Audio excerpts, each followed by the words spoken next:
थी और past paper question कुछ हम देख रहे थे और आखिरी क्वेश्चन जो हमने देखा था दैट वाज क्वेश्चन नंबर 4। तो कोई मसला मसाइल कल की डिस्कशन से कोई गाइडेंस आपको चाहिए किसी कैलकुलेशन में पूछिए।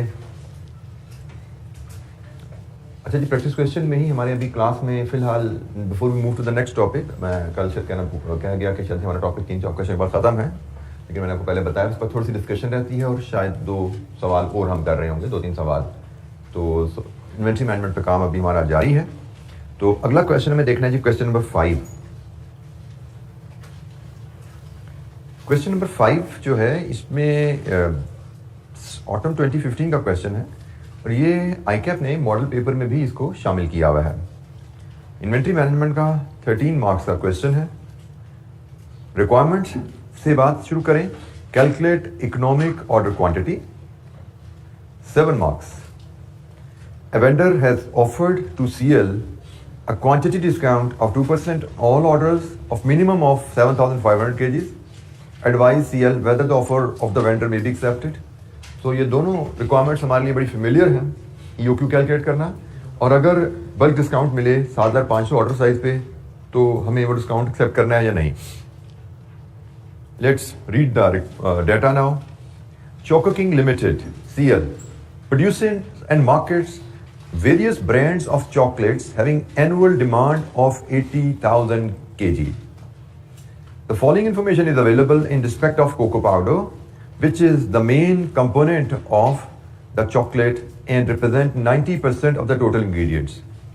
Cost per kg 600. Process losses are 4% of input.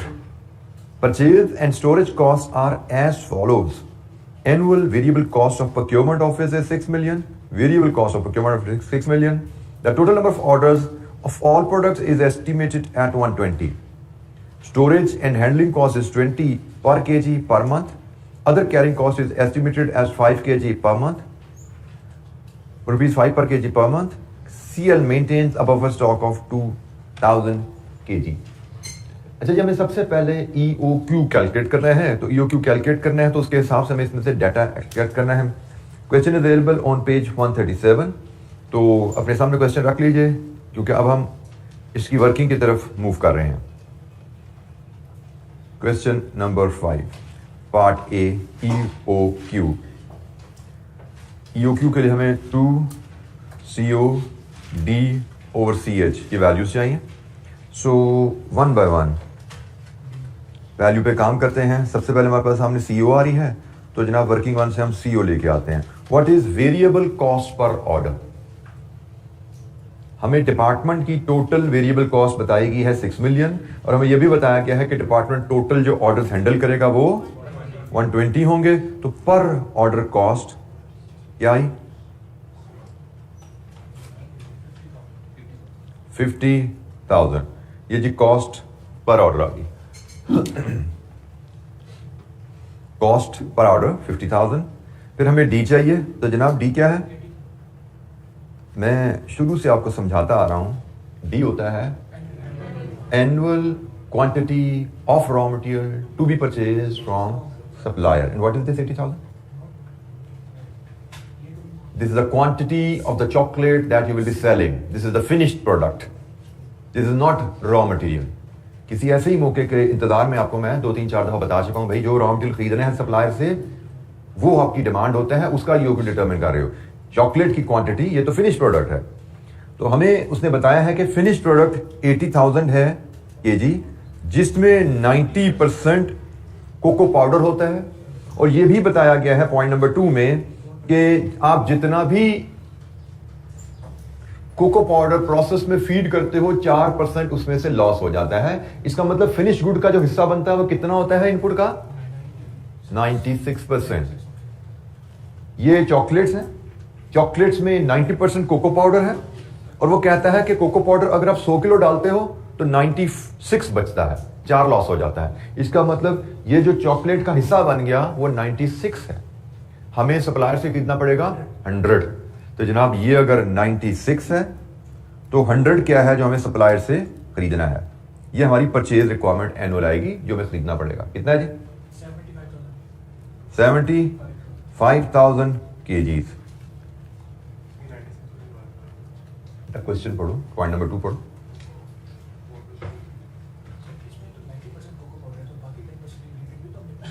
बेटा हमने उसने हमसे बात क्या की है कि following information available in respect of cocoa powder की बात कर रहा है और वो इकोनॉमिक ऑर्डर क्वांटिटी हमसे मंगा रहा है। और मैंने आपको रिपीटेडली बोला है कि हर रॉ मटेरियल के लिए ईओक्यू अलग से कैलकुलेट किया जाता है, तो जिस रॉ मटेरियल की इन्फॉर्मेशन है उसी का ईओक्यू निकालेंगे ना। हमें कोको पाउडर की इन्फॉर्मेशन दी गई है तो हम कोको पाउडर का ही ईओक्यू निकाल सकते हैं। जी एनी क्वेश्चन, कोई सवाल?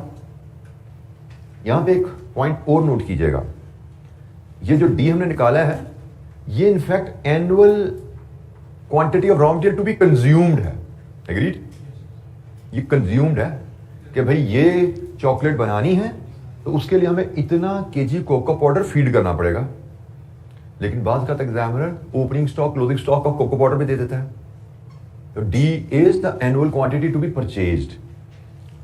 तो जो सुन रहे हो बात, अभी चूंकि opening closing stock of cocoa powder available नहीं है तो usages is equal to consumption. Otherwise आपको पता है opening stock plus purchases minus closing stock is consumption. तो अगर हमें ये हमारी कंजम्पशन निकल रही है लेकिन ओपनिंग क्लोजिंग स्टॉक की इंफॉर्मेशन नहीं गिवन तो consumption is equal to purchases, यही हमारी अजम्पशन रहेगी। लेकिन अगर opening closing stock of cocoa powder दिया जाता तो फिर हमें जो एक इक्वेशन बनानी पड़ती वो होती क्लोजिंग इक्वेशन तो है वैसे opening stock plus purchases minus closing stock is equal to consumption. इसको रीअरेंज कर लेते हैं हम परचेजेस के लिए, क्योंकि हमें तो D means annual quantity to purchase. लेकिन यहां पे इस केस में चूंकि ना ओपनिंग स्टॉक है ना क्लोजिंग स्टॉक है, मतलब हम जीरो ज्यूम करते हैं तो परचेज और कंजम्पशन बराबर हो जाती है। इसलिए हम कंजम्पशन के फिगर को लेके ही डी फीड करेंगे। जी एनी क्वेश्चन? हमें रॉ मटेरियल जो हमने सप्लायर से खरीदने हैं वो क्वांटिटी चाहिए होती है।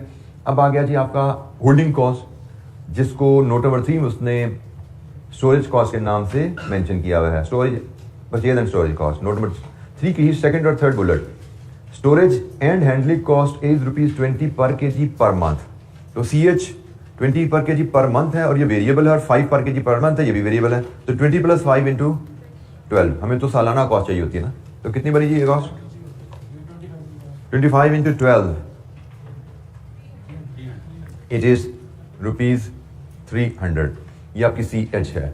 1 kg, क्योंकि raw material is measured in KG, 1 kg को 1 साल तक अपने पास रखने का खर्चा 600 है। सर तमाम हमने वेरिएबल वर्कआउट कर लिए हैं। अब हम इसको फॉर्मूला में फीड करके EOQ कैलकुलेट कर सकते हैं। वैल्यूज फीड करें 2 × CO 50,000, ये वर्किंग 1 से आया, इंटू 75,000, ये वर्किंग 2 से आया, ओवर 300, ये वर्किंग 3 से आया, और होल अंडर रूट 5,000 kg। देखिए आपके 7 मार्क का पार्ट है। अगर हम ब्रीफली देखें तो शायद 1.5 से 2 नंबर इस फार्मूले के हैं। अगर 2 नंबर इसके हैं तो 5 नंबर इधर बटे हुए हैं। मे भी 1 नंबर ये है, मे भी 1 नंबर शायद ये है, और शायद इसके फिर 2 या 3 नंबर है। टोटल 7 नंबर हैं। तो 2, 3, 4, 5, 6, 7 नंबर आपके बटे हुए हैं। हर कैलकुलेशन पे आपके नंबर पड़े हुए हैं। आपने CO निकाला, 1 नंबर मिल गया। आपने CH निकाला, 1 नंबर मिल गया। आपने D निकाला, 3 नंबर मिला। आपने D गलत निकाल दिया, गलत D के साथ EOQ निकाल दिया, तो आपके 3 नंबर काट के 7 में से 4 नंबर, 4.5 नंबर आपको मिल गए। D गलत करने का मतलब ये नहीं कि सवाल गलत हो गया। D गलत करने का नंबर मतलब है 2-3 नंबर की कैलकुलेशन गलत होगी, बाकी सारा कुछ ठीक हुआ अगर, तो फिर भी आपको 7 में से 4 नंबर लगभग जरूर मिल जाते हैं। इसीलिए इस क्वेश्चन को कंप्लीट करना अहम। अक्सर स्टूडेंट किसी वैल्यू पे आते हैं, समझ नहीं आती तो वहीं पे सवाल छोड़ देते हैं कि ये सवाल ही नहीं हो सकता। अब भाई सवाल नहीं होता, ये बात नहीं है, एक कैलकुलेशन आप परफॉर्म नहीं कर पा रहे, बट आपको पता है कि D मिल जाए तो सवाल कैसे हल होना है। तो नहीं D कैलकुलेट कर पा रहे तो ज्यूम कर लो, सवाल पूरा करना, दिस इज द की। जी जनाब, एनी क्वेश्चन, कोई सवाल?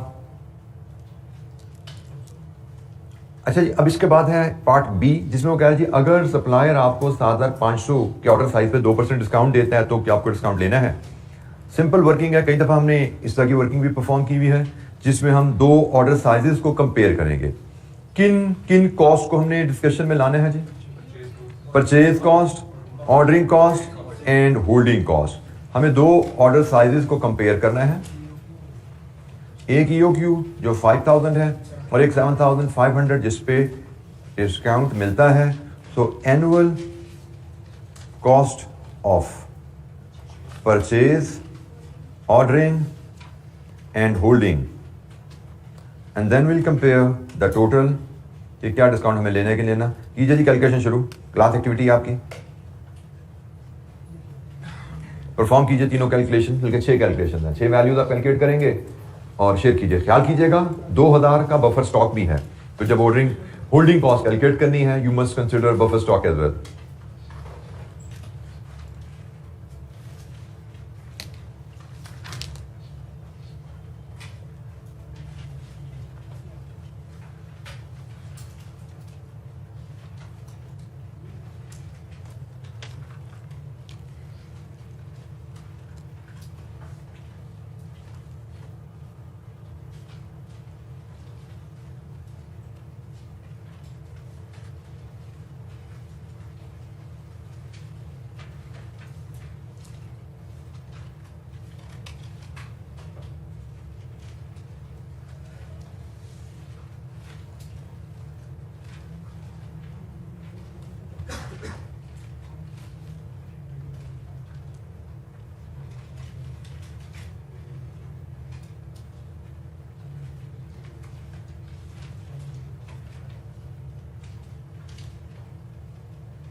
ये व्हाट इज दिस 80,000 क्या है?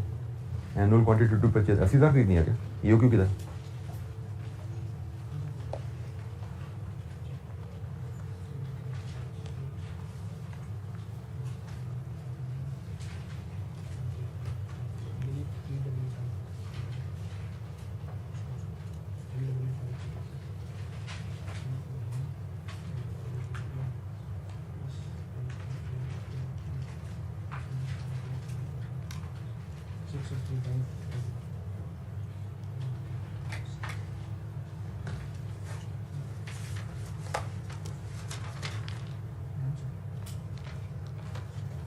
ठीक है, कितनी है? भाई ने बताया, भाई अपना काम कर, तू अपना काम कर। भाई ने बताया, तेरे पास डिमांड नहीं है कितनी है? तो बता, मुझे क्या लगा नहीं पता होगा तो।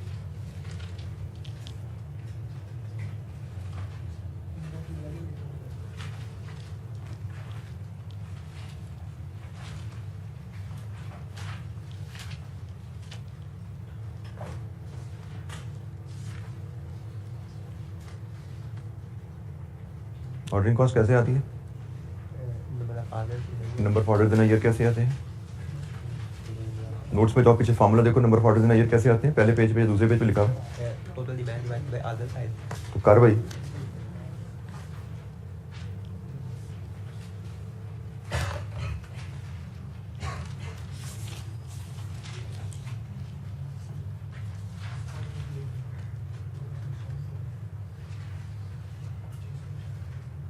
ये कौन सी कॉस्ट कैलकुलेट कर रहे हैं? 50,000 बेटा, ये क्या कैलकुलेट किया?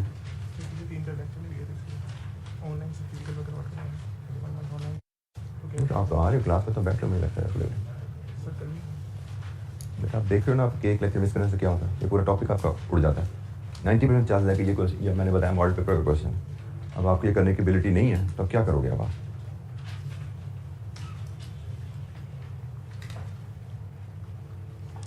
चीज़ें पीछे होते हो तो छुट्टी करते हो तो टीए से कवर करके खुद पढ़ के फिर क्लास में बैठा करो बेटा। एक लेक्चर मिस करने से आपका बाद का एक टॉपिक पर आया हो जाता है आपका। फिर एक लेक्चर मिस करके आते हो, अगले भी कई लेक्चर ज़ाया होते हैं आपके, बाद का पूरा टॉपिक उड़ जाता है आपका।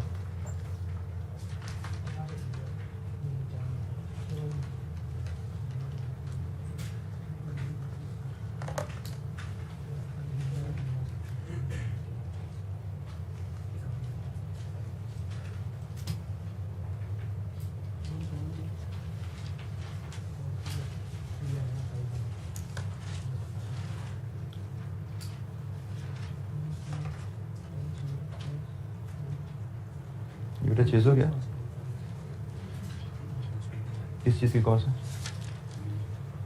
हाँ, कॉस्ट पर किसने कहा? ये कॉस्ट पर ऑर्डर, ये क्या लिखा हुआ? ये परचेज कॉस्ट है, कॉस्ट पर केजी है जो आपने नीचे इस्तेमाल की हुई। कॉस्ट पर ऑर्डर आपकी सीओ होती है, और सीओ कहाँ पे ईओक्यू की कैलकुलेशन में ये सामने लिखी नजर आ रही है, अगर आपने खुद नहीं कैलकुलेट की तो।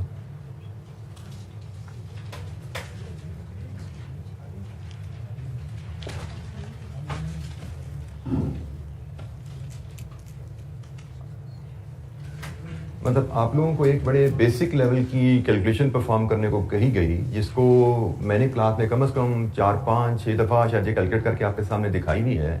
इसके उसके बावजूद बट आई ऑब्जर्व कि most of the students are unable to perform it. इसकी सिर्फ एक वजह है, no revision, no homework, and if this is the case, no pass, I can tell you now. ठीक है, ये कैलकुलेशन आपको कब से शुरू की हुई हमने? डिस्काउंट के वैल्यूएशन करना, तीनों कॉस्ट कैलकुलेट करना, कैसे परचेज कॉस्ट कैलकुलेट की जाती है, कैसे ऑर्डरिंग, कैसे होल्डिंग कॉस्ट कैलकुलेट की जाती है। स्ट्रेट फॉरवर्ड कैलकुलेशंस हैं, और शायद ही कोई एक आध बच्चा हो जिसको मैं ठीक रास्ते पर चलता हुआ देख पाया हूँ, बाकी सारे भटके हुए हैं। किसी को ऑर्डरिंग कॉस्ट का नहीं पता, तो किसी को एनुअल डिमांड का नहीं पता, तो किसी को परचेज कॉस्ट का नहीं पता, तो किसी को डिस्काउंट रेट करना नहीं आ रहा। दिस इज़ वेरी डिसअपॉइंटिंग कि अब जबकि आपका रिजल्ट भी आउट हो चुका हुआ है, आपकी अटेम्प्ट भी कंफर्म हो चुकी है, और इसके बावजूद आप लोगों का एजुकेशन की तरफ एटीट्यूड सीरियस नहीं नज़र आ रहा। टीचर यहाँ पे खड़ा होकर जितना मर्जी बोले, जितना मर्जी सवाल कर ले, आपने खुद देख लिया कि आपके हाथ से क्या होता है। आपके हाथ से वही होता है जिसकी आपने आपसे प्रैक्टिस की हो, और प्रैक्टिस आप जब यहाँ से टीचर ने बताया, घर जाके जब तक नहीं करोगे कभी भी आप ट्रैक पे नहीं आओगे। मैंने आपको शुरू में भी बताया था, एक थोड़ा एजुकेट करने की कोशिश की थी कि आप सीए की फील्ड में एंटर हुए हो, सीए की क्लास में बैठे हुए हो, तो पुराना को एफए बीए नहीं कर रहे। अगर आप यहाँ पे साथ साथ नहीं चलेंगे तो कभी भी ना सोचिए कि आप पास होंगे एग्जाम में। एएफसी पीआरसी आपने कर लिया, बड़ी अच्छी बात है, कुछ एग्जाम्शन मिल गई, कुछ पेपर पास कर लिए, बहुत अच्छी बात है, लेकिन now you are in CAF, और यहाँ से आपको थोड़ा सा सीए का फ्लेवर थोड़ा सा दिया जाएगा। और जब सीफैब में जाएंगे तो ये मल्टीप्लाई बाय कम से कम 5-6 होता है पर पेपर। जो पेपर, जितना टाइम आप एक पेपर कैफ को देते हो, उससे 5 गुना टाइम आपको सीफैब के एक पेपर को देना है, विद जॉब, विद आर्टिकल्स। तो आप अगर फुल टाइम स्टूडेंट होके कैफ से इंसाफ करने में आपको तकलीफ हो रही है, वो आपके दिल पे जबर है आपके, तो आगे की सोचो, आगे क्या करना है आपने जाके। मैंने शुरू में बताया था, मैं फिर बता रहा हूं, CA requires change in your lifestyle. अगर आप अपने लाइफस्टाइल को चेंज नहीं करोगे, जैसे आपके बाकी कदन भाई बहन जो एफएबीए कर रहे हैं उनकी तरह ही रहोगे आप, तो you should not be dreaming कि you will become a chartered accountant ever. अगर आप चार्टर्ड अकाउंटेंट बनना चाहते हो तो आपको लाइफस्टाइल चेंज करना पड़ेगा, बाकियों से मुख्तलिफ जिंदगी गुजारनी पड़ेगी, बाकियों से मुख्तलिफ स्टडी रूटीन रखनी पड़ेगी, और जो गाइडलाइन आपको टीचर दे रहे हैं उनको फॉलो करना पड़ेगा। ये फ्लेवर आपको इसलिए दिया मैं तो 3-6 कैलकुलेशन थी, 4 मिनट मैंने करके आगे चला जाना था, लेकिन मैंने 12, 14, 15 मिनट आपको इसलिए दिए कि आपको भी खुद पता लगे कि कितने पानी में हो आप। जब मैं बोर्ड पे कर रहा था सबको लग रहा था वो लो जी मसला ही कोई नहीं, कैलकुलेशन तो बड़ी यूं हो रही है, बड़ी ज़बरदस्त हो रही है। तो भाई हो रही है, मेरे होने से आपने पास नहीं हो जाना। मैं यहाँ पे 400 सवाल कर दूंगा, आप पास नहीं होंगे। खुद आपके हाथ से 50 सवाल जो गुजरेंगे ना, वो मेरे 400 सवाल से ज़्यादा वैल्यूएबल है, लेकिन गुजरेंगे तब ना, नोट्स पढ़ोगे तब ना, इलस्ट्रेशन रिवाइज करोगे तब, प्रैक्टिस क्वेश्चन खुद करोगे तब। तो एक तरह की आपके लिए आई ओपनिंग था। We are almost done with 20-25% syllabus, और अभी तक आप लोग अगर सीरियस नहीं हो रहे तो फिर बात वो जो होता है ना, फिर गल बद जाएगी, तकरीबन बद चुकी है गल अगर समझो तो, क्योंकि अगला टॉपिक जो हमने शुरू करना है वो हमारा सबसे लेंथी टॉपिक है। अभी जैसे एक बच्चे ने मुझे रीजन दी क्यों नहीं सवाल हो रहा जी, 2-3 कल नहीं आए थे या 2-3 लेक्चर मिस किए हुए हैं। एक लेक्चर मिस होने से आपका टॉपिक उठ जाता है पूरा, और अगला जो प्रोसेस कॉस्टिंग का चैप्टर है उसमें हमारे को 20-25 लेक्चर लगने हैं, 20-25 लेक्चर में उसको हमने कवर करना है। कहीं पे एक लेक्चर मिस हुआ, एक सेगमेंट उड़ गया, दूसरा लेक्चर मिस हुआ, दूसरे टाइप का क्वेश्चन उड़ गया, तीसरा लेक्चर मिस हुआ, तीसरे टाइप का क्वेश्चन उड़ गया, और आप कन्वीनियंटली कहते तो कल छुट्टी होगी, आगे हो तो आगे, फिर देख लो फिर फारसी चल रही होती है यहाँ पे एक छुट्टी के बाद, तो फिर आप जो टॉपिक पढ़ के गए थे परसों छोड़ के गए थे वो तो नहीं चल रहा होता यहाँ पे। टॉपिक प्रोग्रेस कर जाता है, चीजें आगे आ जाती हैं जो आपके फारसी बन जाती हैं, आपको समझ नहीं आती। तो स्टडीज में if you are not regular in the class, if you are not regular with your homework, with your revision, CA में you will not learn, you will not progress, you will not pass. ये वो subject नहीं है CA जो आप कहो जी क्लासें खत्म होंगी तो हम 1 महीने में तोपे चलाएंगे। जितनी मर्जी तोपे चला लो, कुछ नहीं होने वाला। हाँ, 500 में से एक आध बच्चा होता है जो माशाल्लाह अल्लाह ताला ने बहुत टैलेंट दिया होता है, उनको कर लेते हैं मैंने, लेकिन 500 में से 1-2, और आप उनमें से हो या नहीं ये आपको ज़्यादा बेहतर पता है कि आप आउट ऑफ 500 जो 1 बचा होता है, आप उतने लाइक हो, उतने इंटेलिजेंट हो, इतने गॉड गिफ्टेड हो, तो ठीक है, you can move proceed as you wish. लेकिन if you think you are a normal student, then this is not the way you are going to pass any of the C exam starting from CAF 1 onward. ठीक है, यहाँ से आगे कोई आपका एक भी पेपर पास नहीं होगा अगर आप स्टडीज में रेगुलर नहीं हो, अगर आप होमवर्क में रेगुलर नहीं हो, अगर आप रिविजन्स बार बार नहीं कर रहे तो। मतलब इस वक्त आपको ओवरहेड का चैप्टर टिप्स पे ऐसे होना चाहिए। अब तो बाय द वे साइंस भी हमारी आ रही है, आपको ओवरहेड, आपका एबीसी, आपका मार्जिनल ऑप्शन, आपका इन्वेंटरी वैल्यूएशन, ये टिप्स पे आपके होने चाहिए। एक सवाल पूछो ओवरहेड का तो बोले बच्चा, लेकिन जो टॉपिक पढ़ रहे हैं अगर उसकी आपको एबीसी नहीं पता, तो जो पढ़े हुए 2 हफ्ते हो गए में 3 हफ्ते हो गए, आई डाउट कि उसकी कोई टर्म भी आपको याद रही होगी। तो बेटा कुछ अपने साथ सीरियस हो, मुस्तकबिल के साथ सीरियस हो, अपने वालिदैन पे रहम करें जो आप पे अपनी ज़िंदगी की जमा पूंजी इन्वेस्ट कर रहे हैं। उनका कीमती सरमाया, उनकी खुशियों पे पानी ना फेरिए जो कि आप उनको कमा के दे सकते हैं। अपने मुस्तकबिल से ना खेलिए, क्योंकि मैं तो जैसे बता रहा आप लोगों का सफ़र यहाँ से शुरू हुआ, आर्टिकल में आते हो वहाँ पे भी होता हूँ आपके साथ, जॉब में चले जाता हूँ वहाँ पे भी देख रहा हूँ आप लोगों को। And I can tell you, if you are not a chartered accountant in this field, you are simply a clerk, you are just an accountant, याद रखिएगा। तो अगर सिंपली क्लर्क अकाउंटेंट ही बनना है तो इधर आने की जरूरत क्या है? सिंपली को बीकॉम बीबीए करके निकल जाते फील्ड में, कहीं पे नौकरी मिल जाती, 3-4 साल का तजर्बा मिल जाता, जितनी देर में आर्टिकल पूरे होने हैं तो उतना ही कमा लेते जितना एक आर्टिकल वाले बच्चे ने कमाना होता है। और आर्टिकल भी शुरू होते हैं कैफ के बाद, ये भी याद रखिएगा। And I come across many student जिन्होंने कैफ करने में 6 साल 7 साल लगाए होते हैं, सीवी लेके पहुंचे होते हैं, मैं आर्टिकल चाहिए, उनका सीवी सीधा रेस्टोरेंट में जाता है कि बेटा मेरे पास 4 अटेम्प्ट में कैफ करने वाला आ रहा है, 5 अटेम्प्ट में कैफ करने वाला तैयार है मेरे पास ट्रेनिंग के लिए, तो मैं एक 12 अटेम्प्ट वाले 14 अटेम्प्ट वाले को क्यों कंसिडर भी करूं? तो हर्डल आपकी शुरू हो जाती है, मुश्किलात आपकी शुरू हो जाती हैं। जैसे जैसे आप एक अटेम्प्ट पीछे गए, मैंने आपको पहले भी बताया था, एक अटेम्प्ट आप कैफ क्वालिफाई करने में लेट हुए हो, आप आर्टिकल की लाइन में 1100-1200 के पीछे जाके लग जाते हो। कितने क्वालिफाई करते हैं हर अटेम्प्ट में? इतने ही कर रहे हैं ना? कितने? 1100-1200 लोग क्वालिफाई कर रहे होते हैं कैफ हर अटेम्प्ट में, 1100-1200-1400। आपकी एक अटेम्प्ट लेट हुई, पीछे चले गए, क्योंकि जिन्होंने आपसे पहले क्वालिफाई किया पहले उनकी बारी है, उनको मेरिट में तवज्जो दी जाती है, उनको मेरिट में प्रेफरेंस दी जाती है। बट आप लोगों को शायद कोई, मैं यही कह सकता हूँ, अपने मुस्तकबिल से कोई मोहब्बत ही नहीं है, कोई लगाव ही नहीं है, आप लोग चाहते ही नहीं हो कि आप लोग आगे प्रोग्रेस करो। शायद किसी ने जबरदस्ती इस फील्ड में भेजा आप लोगों को, क्यों ऐसा है क्या? जबरदस्ती भेजे गए हो यहाँ पे? कौन है जिसको जबरदस्ती भेजा गया? माँ बाप का ख्वाब पूरा करने आया है, वैसे तो वो भी पूरा नहीं कर रहा ख्वाब यहाँ बैठ के, लेकिन कौन है जिसको जबरदस्ती भेजा गया है कोई यहाँ पे? तो फिर क्यों आप लोग सीरियस नहीं हो? अगर खुशी से आए हो तो कुछ सोच के आए होगा ना, किसी ने अच्छी बातें सीए प्रोफेशन के बारे में बताई होंगी, आपको अपील की होंगी, हाँ जी अच्छी बातें हैं, मुझे भी ऐसी जिंदगी गुजारनी है, मैंने भी ऐसी जॉब्स करनी है, ऐसे अर्निंग लेवल पे जाना है, ये सोच के आए होंगे। तो बेटा अर्निंग लेवल इस क्लास में बैठने से नहीं मिलता। वो आई कैप में जो एग्जाम लेने हैं वो पास करोगे सारे, फिर उस लेवल पे पहुंचोगे। सिर्फ कॉलेज को फीस जमा कराने से वो चीज़ें हासिल नहीं हो जाती, मेहनत करनी पड़ेगी घर पे भी और एग्जाम में भी। फिर एक ये जहद मुसलसल है, 4-5 साल करोगे तो फिर वो रिवॉर्ड मिलेगा जिसको सोच के आपने ये फैसला किया था। फैसला करने से रिवॉर्ड नहीं मिल जाता, फैसला करने से आपको एक रास्ता दिखाया गया, उस रास्ते पर चलना है आपने, फिर रिवॉर्ड और मंजिलें मिलती हैं। तो अगर रास्ते पे चलने की मेहनत नहीं करोगे तो फिर मैंने बता दिया कि सीए की इसकी life, if you are not a chartered accountant, कोई बहुत ज़्यादा अच्छी नहीं है। It's an ordinary life, there is no point. फिर इतनी आप मेहनत करो, इतना कष्ट उठाओ, अपने घरों से दूर जाओ, हॉस्टलों में रहो, यहाँ पे फायदा को नहीं है। तो अपने इलाके से कहीं FA BCom करके आ जाओ तो भी उतनी को कमा लोगे जितना ये यहाँ से ट्रेनिंग करके 6-8 साल बाद कमाना शुरू करोगे, उससे ज़्यादा कमा लोगे शायद, अगर कोई डिग्री शिग्री ले लोगे तो अगर सीए नहीं करना तो this is not the profession for you, this is not the class for you.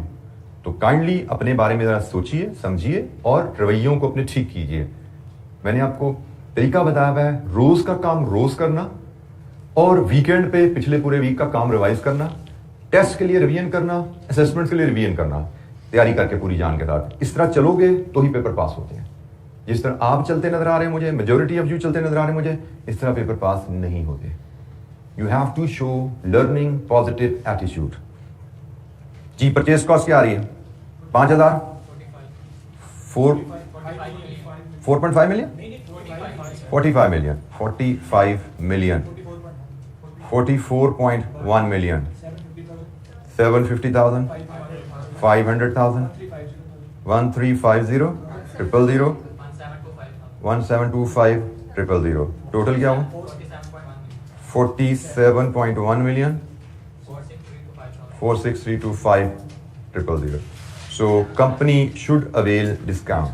हमसे पूछा गया कंपनी को क्या डिस्काउंट ऑफर एक्सेप्ट करनी चाहिए, तो हमारा डिसीजन है yes, company should accept the discount offer as it will result in lower annual inventory cost. ये 6 नंबर की ये पार्ट था. गालिबन एक एक नंबर की हर कैलकुलेशन होगी. 1 2 3 4 5 6 नंबर है, तो शायद ये 6 नंबर आपको यहीं पे हर कैलकुलेशन पे एक एक नंबर मिल रहा होगा. या हो सकता है कहीं पे आधा आधा हो और आखिरी एक नंबर जुमला लिखने का हो कि चूंकि टोटल कॉस्ट यहाँ पे कम है तो हमें इस ऑर्डर साइज को फॉलो करना चाहिए. तो एनी क्वेश्चन, कोई सवाल?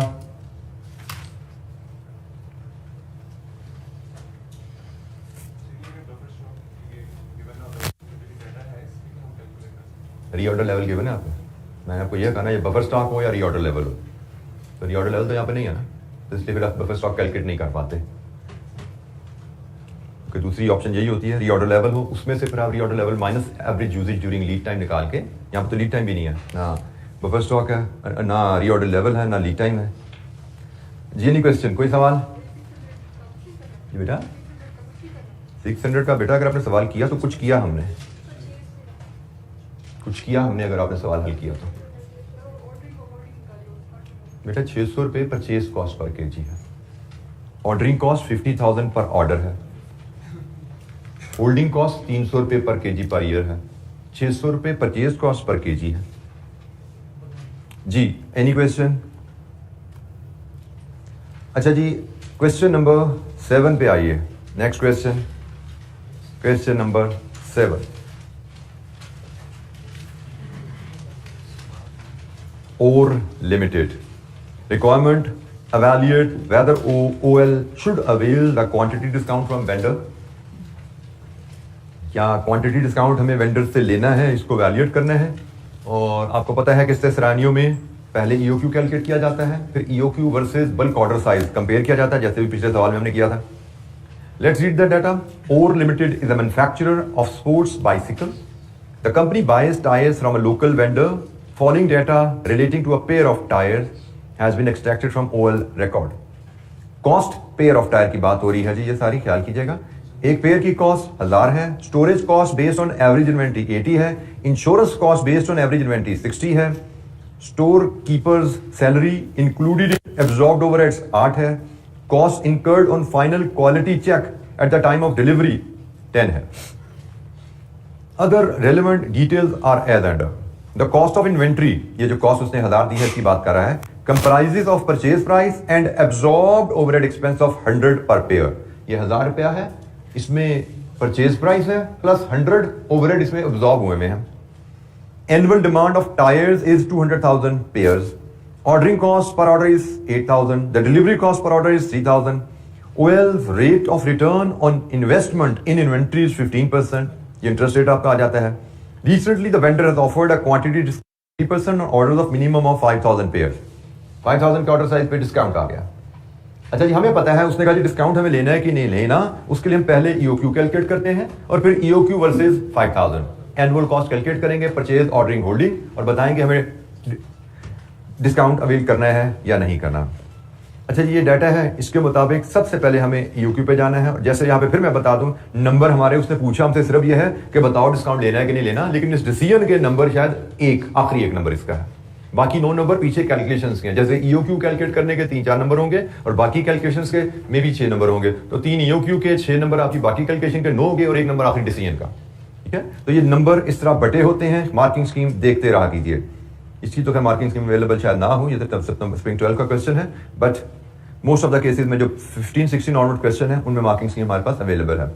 तो सबसे पहले हमने कहा जी हम क्वेश्चन नंबर 7 में EOQ कैलकुलेट करना चाहेंगे, जिसका फॉर्मूला 2COD/CH है. और इसमें जो वैल्यूज हम अगर कैलकुलेट करें 1 by 1, सबसे पहले वर्किंग 1 में हम CO कैलकुलेट कर लेते हैं. कितनी है CO? Bullet number 3, bullet number 4, 8,000 plus 3,000 11,000. ये दोनों कॉस्ट पर ऑर्डर है. Ordering cost per order, delivery cost per order, ये दोनों कॉस्ट पर ऑर्डर हैं, दोनों वेरिएबल हैं. इन दोनों को सम करेंगे, ये टोटल कॉस्ट पर ऑर्डर बने. डी एनुअल डिमांड, क्लियरली उसने बताया हुआ है 200,000. सारा डाटा पेयर्स का है तो ये भी पेयर्स में ही चलेगा, इसको ज़रब 2 करके टायर नहीं बनाने ने, हर चीज़ उसने पेयर की बताई हुई है, तो हम पेयर्स के हिसाब से चल रहे हैं। ऑर्डर साइज भी उसने पेयर्स में बताया हुआ, डिमांड भी पेयर्स में है, कॉस्ट भी सारी पेयर्स में है, तो ज़रब 2 करके आपने साइकिलों के इसको 4 लाख नहीं बनाना, क्योंकि ट्राई साइकिल भी हो सकती है भाई, ज़रब 3 भी हो सकता है, हमें क्या पता। तो आपने जो उसने पेयर बताए हुए हैं पेयर के हिसाब से चलेंगे, सारा डाटा पेयर्स के हिसाब से है, 2 लाख पेयर्स, ठीक है जी, ये हमारी डिमांड है। और working 3 CH holding cost per unit per annum.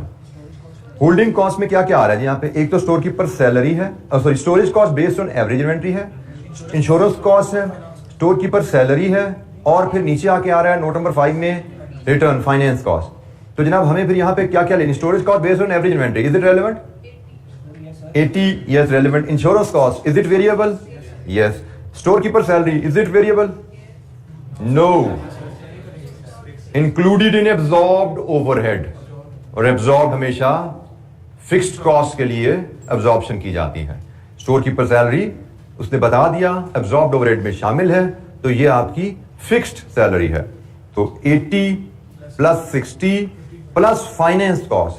अब यहां पे देखिए फाइनेंस उसने कहा है 15% है, और वो हम अप्लाई करते हैं प्राइस जो हम पे करते हैं मटेरियल एक पेयर को घर लाने में। तो एक पेयर को घर लाने में कितना खर्चा पे करते हो आप?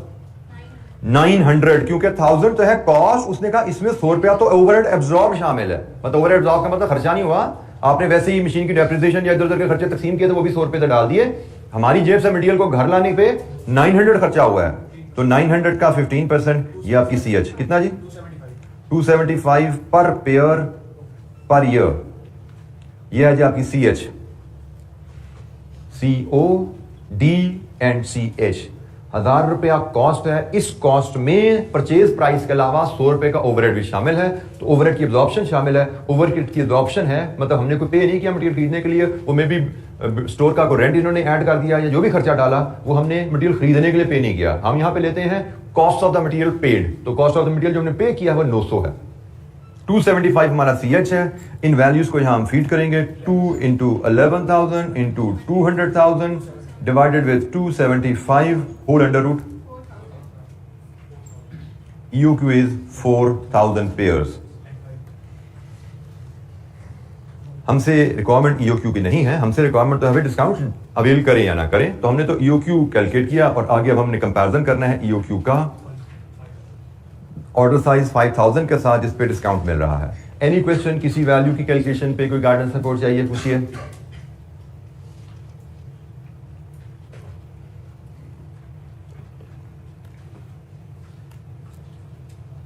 दो ऑर्डर साइजेस हैं जी, इनको हमने कंपेयर करना है, तो 2 कॉलम हमारे बनेंगे यहाँ पे 2 ऑर्डर साइजेस के लिए।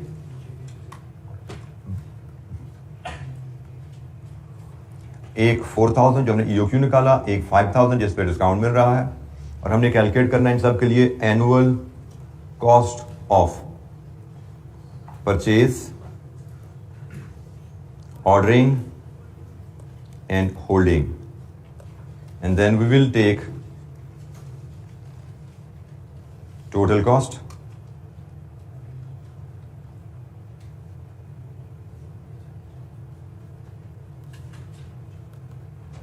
और जहां पे कॉस्ट कम होगी उसके मुताबिक हम डिसीजन देंगे। सो purchase cost, annual demand into purchase price. अगर हम EOQ पे चल रहे हैं तो 900 पे करेंगे, कितना जी? 180 मिलियन। और अगर हम 5000 पे चलेंगे तो कितना डिस्काउंट है? 3% का डिस्काउंट है, मतलब 900 का 97%, 174.6 million. Ordering cost, annual demand divided with order size into cost per order. Cost per order हमने निकाली थी जी 11,000, ये आ रही है हमारे पास 11,000, 550,000। और दूसरा केस, annual demand over 5,000 order size into 11,000, 440,000। और holding cost order size by 2 होता है। यहाँ पे अगर हम देखें तो पहली बात नो सेफ्टी स्टॉक, लेकिन होल्डिंग कॉस्ट बदल जाती है क्योंकि होल्डिंग कॉस्ट का ताल्लुक परचेज प्राइस से है। तो EOQ की होल्डिंग कॉस्ट तो आएगी ऑर्डर साइज बाय 2 इंटू 275, 550,000 लेकिन दूसरे ऑर्डर साइज के लिए 5000 बाय 2 इनटू क्या है, ये हम वर्किंग 4 से लेके आएंगे, क्योंकि यहाँ पे होल्डिंग कॉस्ट डिफरेंट होगी। वर्किंग 4 में CH जो आएगी it will be 80 plus 60 plus 900 का 97% का 15%।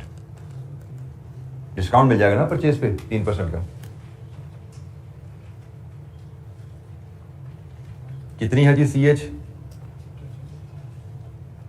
रिवाइज CH यहां से क्या आती है अगर डिस्काउंट लेते हैं तो? बेटा 80 plus 60 plus this factor, 2 decimal तक जाते हैं हम पर यूनिट डाटा जब ले रहे हो, पर पेयर पर ईयर। जब आप डिस्काउंट की तरफ चलते हैं, डिस्काउंट लेने जाते हैं, तो डिस्काउंट लेने से हमारी होल्डिंग कॉस्ट बदल जाती है। होल्डिंग कॉस्ट हमारी रिड्यूस हो जाएगी इस केस में जहां पे आपको होल्डिंग कॉस्ट का ताल्लुक परचेज प्राइस से दिया गया है। तो 270.95 हम यहां पे यूज करेंगे। 375 तो जनाब टोटल कीजिए 181.1 मिलियन।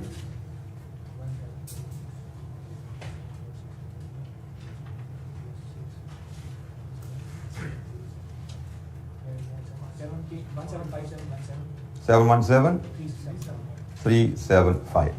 लीजिए जी, हमसे पूछा गया है कि क्या क्वांटिटी डिस्काउंट लेना है, तो हमारा आंसर है yes, discount should be accepted.